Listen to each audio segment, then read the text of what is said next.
여러분 안녕하십니까? 뉴스라이브 문을 엽니다. 꼭 4개월 전 오늘인 지난 12월 17일 예비후보 등록이 시작되면서 21대 총선 선거 레이스가 시작됐죠. 선거구 획정과 비례정당 이슈, 코로나 사태 속 경선과 공천 논란까지 120일 동안 정말 많은 일들이 지나갔습니다. 다시 300석에 대한 자리 배치가 완료됐습니다. 오늘 뉴스라이브에서는 이번 총선 결과와 함께 당선자 면면에 대해 자세히 살펴보겠습니다. 4월 17일 뉴스라이브 지금부터 시작합니다. 오늘의 헤드라인입니다. 이번 21대 총선 결과 더불어민주당이 압승을 거둔 가운데 서울 49석 가운데 41석을 휩쓸었습니다. 용산구는 불과 890표 차이로 통합당 권영세 후보가 당선됐고 은평구는 4만 표 이상 벌어지면서 서울 최대 표차를 기록했습니다. 여당이 강세를 보인 이번 투표에서 통합당은 보수 텃밭 강남권에서 강세를 보였습니다. 정부의 부동산 정책에 대한 반감이 작용됐다는 분석입니다. 재대결 선거구에서는 현직 의원이 강세를 보였습니다. 서대문갑 우상호, 마포갑 노웅래, 노원갑 고용진 후보 등이 수성에 성공했습니다.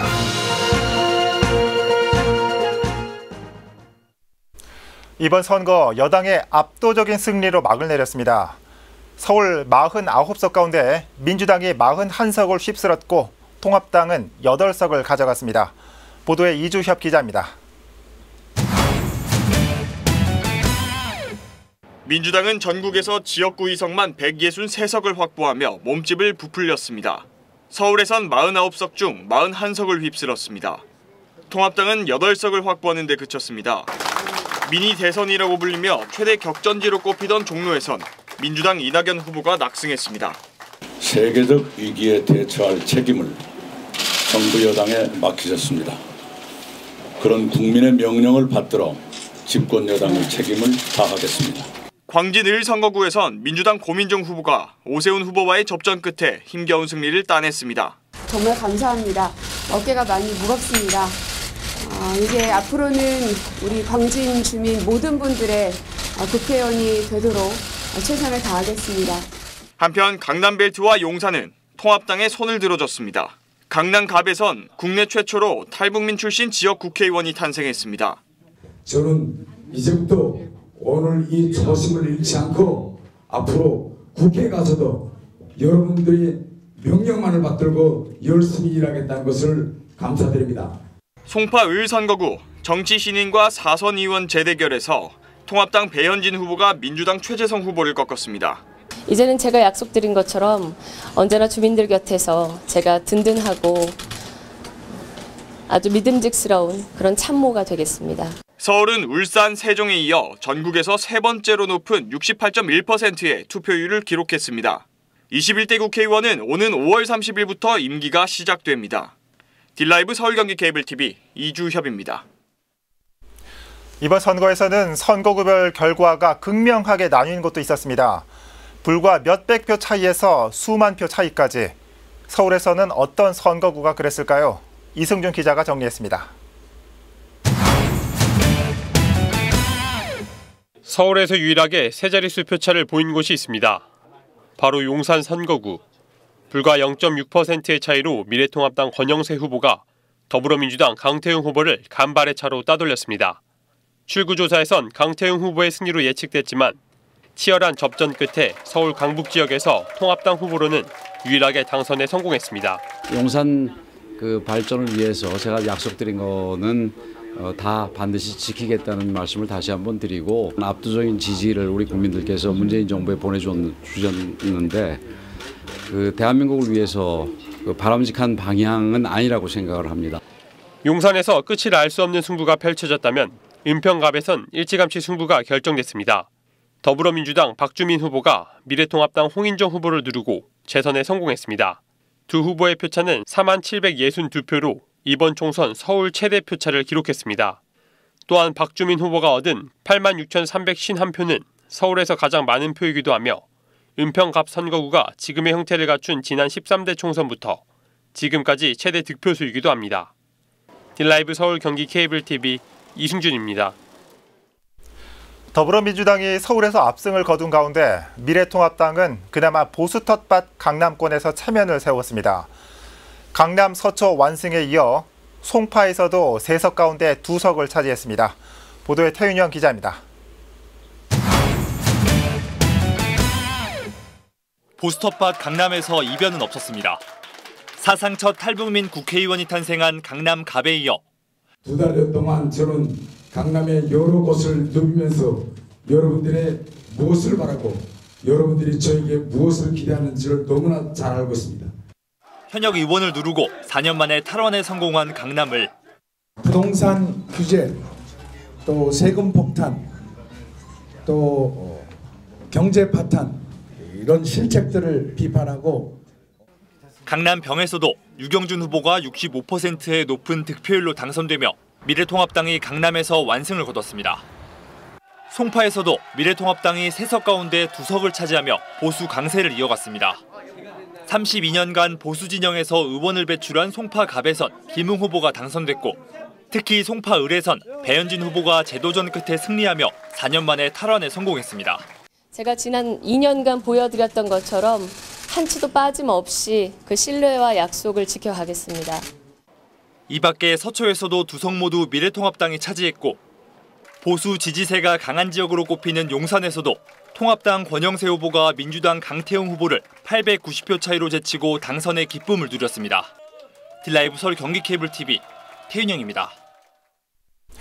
이처럼 여당 강세 바람이 유독 강남권에서 불지 못했던 이유는 어디에 있을까요? 계속해서 박영찬 기자입니다.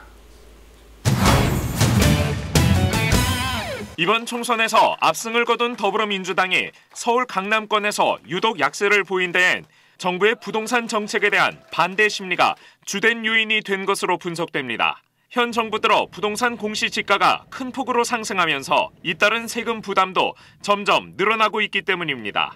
강남구와 서초구의 경우 작년과 비교해 공시가격이 25% 넘게 뛰면서 서울 25개 자치구 중 가장 높은 상승률을 기록했습니다. 높아진 공시가격에 따라 이 지역 유권자들의 부동산 중과세 부담도 눈덩이처럼 불어나면서 현 정부 부동산 정책에 대한 강남권 유권자들의 반감도 커지고 있는 상황. 여기에 1가구 1주택 실거주자까지 직격탄을 맞으면서 과도한 세금에 부담을 느낀 유권자들이 세율 조정을 추진하고 있는 보수 성향의 후보를 선택한 것으로 풀이됩니다.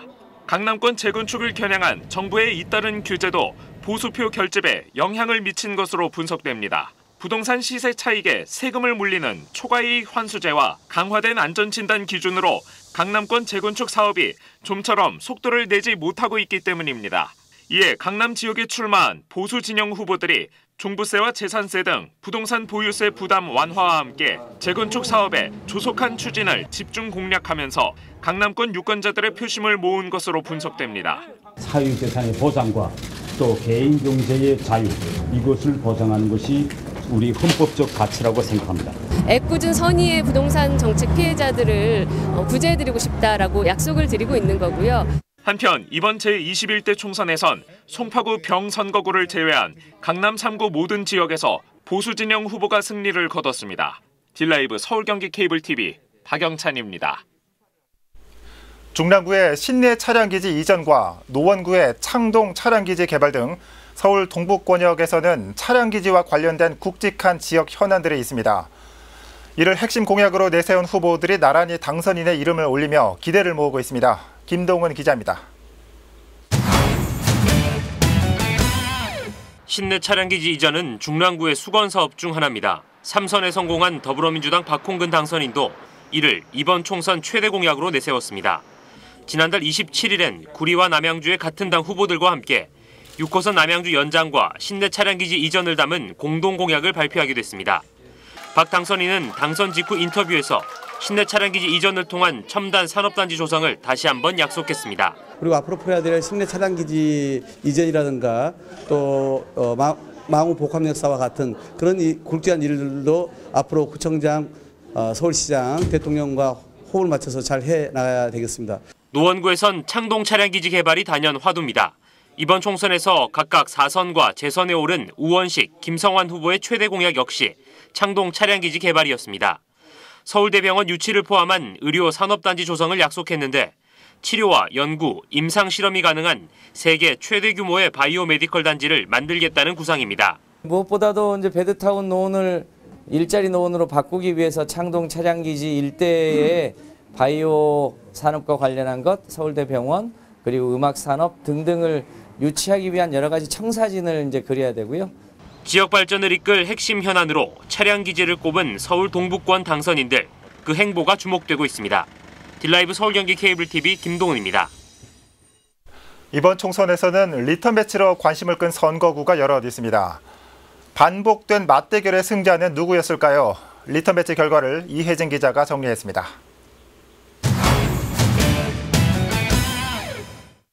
인연일까 악연일까 헌정사상 처음으로 6번이나 맞대결을 펼친 우상호 이성은 후보. 그동안 엎치락뒤치락하던 두 사람의 승부는 이번 총선에서 우상호 후보가 4선을 달성하면서 종지부를 찍는 모양새입니다. 우 후보는 당선을 확정지은 순간에도 숙명의 라이벌인 이성원 후보에 대한 소회를 빼놓지 않았습니다. 그동안 20여 년간 저와 함께 동고동락하면서 함께 경쟁했던 우리 이성원 후보님께도 위로의 말씀 드리면서 정말 멋진 상대를 만나서 지난 20년간 행복했다. 또 이런 말씀을 드리고 여러분들에게 우리 수성이냐 탈환이냐를 두고 맞붙었던 전현직 의원들의 리턴 매치는 현직 의원의 강세가 돋보였습니다. 마포감 노웅래 후보와 강순규 후보의 두 번째 리턴 매치에선 현역인 노웅래 후보가 이기면서 4선에 올랐습니다. 노원갑에서 펼쳐진 민주당 고용진 후보와 통합당 이노근 후보의 리턴 매치 역시 현역인 고용진 후보의 승리로 마무리됐습니다.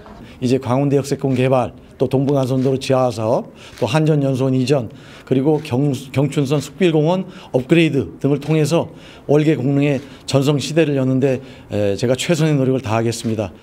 한편 2년 만에 리턴 매치로 관심을 끌었던 송파 을에선 통합당 배현진 후보가 현직인 최재성 후보를 꺾으면서 강남벨트의 건재함을 다시 한번 증명했다는 반응입니다.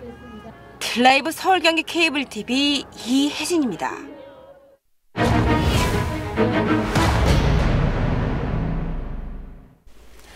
전직 구청장 출신 후보들도 국회 입성에 성공했습니다.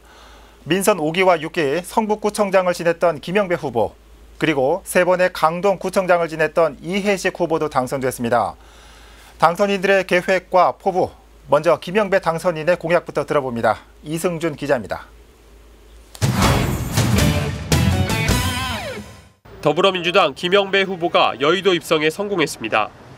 경선 과정부터 잡음이 끊이지 않는 등 우여곡절이 많았던 레이스였지만 결국 금빛 배지는 김영배 당선인의 품으로 향했습니다. 청와대 출신이라는 점과 2번의 성북구청장을 지낸 이력을 앞세워 김 당선인은 비록 첫 도전이지만 준비된 인물임을 자처했습니다. 청와대 시절 자신이 직접 기획한 생활 SOC 사업을 통해 주차장과 체육시설 등 성북구의 부족한 도시 인프라 확충을 약속했습니다. 또한 구청장 시절부터 강조했던 풀뿌리 민주주의를 위해 국민 소환제를 비롯해 국민투표법, 국민입법 발의제 등을 도입하겠다고 밝혔습니다. 딜라이브 서울 경기 케이블 TV 이승준입니다. 이 시민들의 소우주가 우리 대한민국을 바꿀 수 있다는 걸 한번 함께 만들어보는 그런 모두의 정치 한번 시작해보고 싶습니다. 정치를 바로잡고 문재인 정부가 코로나 위기를 꼭 극복해달라고 하는 국민적 여망이 아닌가 싶고요. 정말 대한민국 도약의 새로운 계기를 마련해야겠다 이런 결심을 다시 하게 됩니다. 천호동과 성내동, 둔촌동으로 대표되는 강동을 국회의원으로는 더불어민주당 이혜식 후보가 선출됐습니다. 구의원에서 시의원, 구청장을 거쳐 이제는 국회에 입성하는 쾌거를 이뤘습니다. 박영찬 기자입니다. 더불어민주당 이혜식 후보가 제21대 강동을 국회의원으로 선출됐습니다. 1963년생인 이 당선인은 올해 56살로 1995년 강동 구의원으로 정치에 처음 발을 디뎠습니다. 이후 한나라당 소속으로 2번의 서울시 의원으로 활동하다 2008년 재보궐선거에서 열린우리당 소속으로 강동구청장에 선출돼 3번 연속 구청장으로 재임하며 지역 기반을 다져왔습니다. 이번에 선출된 이 당선인은 개발 분야에 집중하며 지역 발전을 이끌어 나갈 전망입니다. 상대적으로 낙후된 천호 성내 지역을 중심으로 재개발과 도시 재생 사업을 진행하는 한편 천호역과 둔촌역 등 역세권 지역을 활성화하는 데 정책 역량을 집중할 것으로 보입니다. 이번 국회의원 선거에서 더불어민주당 이해식 당선인이 선출되면서 강동 을 선거구는 2012년 이래 3번 연속으로 진보 진영이 승기를 꼽게 됐습니다. 딜라이브 서울경기 케이블TV 박영찬입니다. 이 경제 위기를 극복하라는 우리 국민 여러분의 또 우리 강동 구민 여러분의 아주 엄중한 명령이라고 생각합니다. 강동 지역 발전을 위해서도 혼신의 노력을 다하겠습니다. 한편 지난 15일 투표날 성북구 종암동 투표소에서 소동을 벌인 60대 남성이 경찰에 입건됐습니다. 해당 남성은 지정된 자신의 투표소가 아닌 종암동 주민센터 투표소에 찾아와 투표를 하게 해달라며 소란을 피운 것으로 확인됐습니다. 당시 남성은 술에 취해 있었다고 성북구 종암경찰서는 밝혔습니다.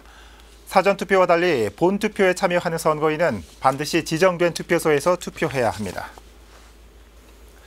정부가 어제 긴급 재난지원금 지원 대상 선정에 대한 세부 기준을 발표했습니다. 지급 대상을 3월 건보료 기준 소득 하위 70% 가구로 유지했지만 자산이 많을 경우 지급 대상에서 제외하기로 했습니다. 자세한 내용을 취재기자 연결해 살펴보겠습니다. 태윤영 기자. 네, 보도국입니다. 네, 어제 발표된 내용부터 정리해보죠. 이 부동산 가격과 금융소득에 따라 이 지원금 대상에서 제외될 수도 있다고요? 네, 어제 정부가 공시가 15억 원이 넘는 주택 보유자와 연 금융소득이 2천만 원을 초과하는 고액 자산가를 이 긴급재난지원금 지원 대상에서 제외하기로 했습니다. 네. 어제 관계부처 합동 브리핑을 열어 발표한 내용인데요. 일단 당초 계획대로 대상 기준을 3월 건보료 기준 소득 하위 70% 가구로 유지했습니다. 다만 앞서 설명한 대로 자산이 많을 경우 지원금을 받을 수 없는데요. 네. 이 부동산 기준으로 재산세 과세 표준 합산액이 9억 원을 초과하면 지급 대상에서 빠집니다. 공시가로는 약 15억 원, 시세로는 20억 원이 넘는 주택을 보유한 경우에 해당합니다. 예. 또 금융소득이 1년에 2천만 원이 넘는 사람도 지원에서 제외됩니다. 이자율 연 1.6%의 3년 만기 정기 예금으로 12억 5천만 원의 예금이 있는 수준이라고 정부는 밝혔습니다. 지급 기준인 건보료 산정 기준에 대해서도 보완책을 마련했습니다. 재작년 소득 수준이 반영된 건보료를 기준으로 지급 대상자를 정했기 때문에 이 최근 소득 변동이 반영되지 않았다는 지적이 이어졌는데요. 네. 지역 가입자의 경우 올해 2월부터 3월 소득이 감소했다는 증빙 서류를 제출하면 이를 토대로 보험료를 가산정하고 그 기준으로 선정 기준을 충족하면 지원 대상에 포함하기로 했습니다. 네. 정부는 이 같은 내용을 담은 긴급 재난지원금 추경안이 국회에서 심의 의결되는 즉시 지급할 수 있도록 구체적인 방안을 마련할 방침입니다. 그렇군요. 오늘 코로나19 확진자 현황 살펴볼까요? 네, 질병관리본부는 17일 0시 기준 서울의 누적 확진자 수가 어제보다 2명 늘어 621명으로 집계됐다고 밝혔습니다. 네. 서울의 신규 확진자는 해외 유입 1명, 지역 발생 1명입니다. 이 전국 누적 확진자 수는 전날보다 22명 늘어 1,635명으로 조사됐습니다. 이 가운데 사망자는 1명 늘어 230명이 됐고 완치돼 격리 해제된 사람은 72명 증가해 모두 7,829명입니다. 해외 유입으로 인한 확진자는 983명으로 전날보다 16명이 늘었습니다. 네. 지금까지 보도국에서 전해드렸습니다. 네, 태윤영 기자 수고했습니다. 코로나19 발생 상황 살펴봤습니다.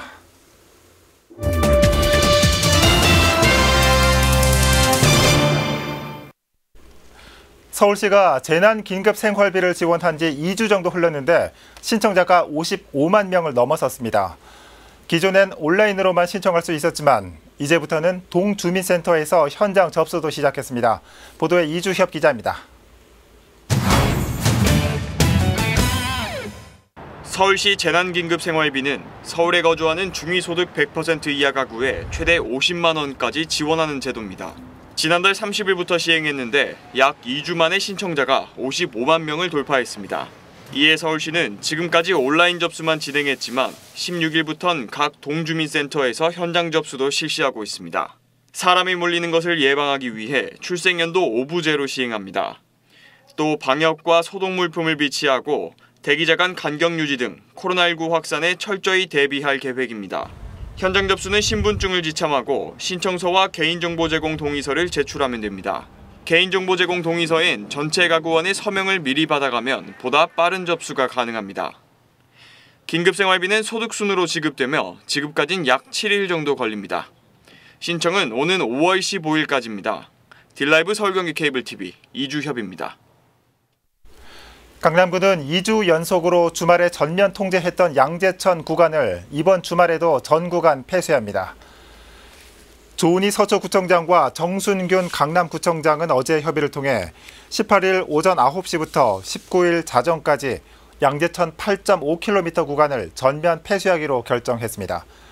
이번 결정은 코로나19 확산 방지를 위한 정부의 고강도 사회적 거리 두기 연장에 동참하고 주민 의견을 반영한 추가적인 조치입니다. 노원구 중계본동 30의 3번지 일대 백사마을 재개발 사업이 본격화합니다. 서울시는 백사마을 부지의 재개발 계획이 지난 14일 시 건축위원회 심의를 통과했다고 밝혔습니다. 백사마을 재개발 정비 사업은 18만 6,965제곱미터 부지에 공동주택 1,953세대와 임대주택 484세대 등 2,437세대를 건립하는 사업입니다. 올 하반기 사업 시행 계획 인가를 거쳐 내년 관리처분 계획 인가, 내후년 이주 및 철거가 추진돼 2024년 말 완공될 예정입니다. 서울시가 코로나19 사태로 아르바이트를 잃은 청년 800여 명에게 100만 원을 지급했습니다. 13일 서울시는 코로나19 대응 청년 긴급 지원 사업의 일환으로 아르바이트 일자리를 잃은 청년 883명에게 청년 수당 100만 원을 지급했다고 밝혔습니다. 당초 서울시는 일자리를 잃은 청년 500명에게만 지원할 계획이었지만 신청자가 많아 지급 대상을 늘렸습니다. 한편 서울시는 3월부터 4월까지 단기 근로 형태의 일자리를 잃은 1,700여 명에게 청년 수당을 지급했습니다.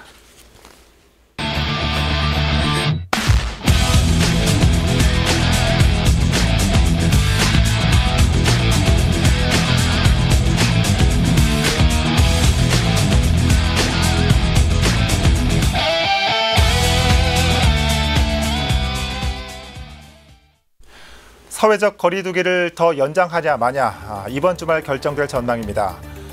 경제적인 고통과 건강과 안전 사이에서 아슬아슬 줄타기를 하고 있는 상황에서 국민의 준엄한 선택을 받은 이번 총선 당선인들, 이 선거 기간 동안 그렇게 부르짖은 코로나19에 대한 대책들이 어떻게 추진될지 국민들의 이목이 집중돼 있다는 걸 유념하셔야겠습니다. 뉴스라이브 마칩니다. 시청해 주셔서 고맙습니다.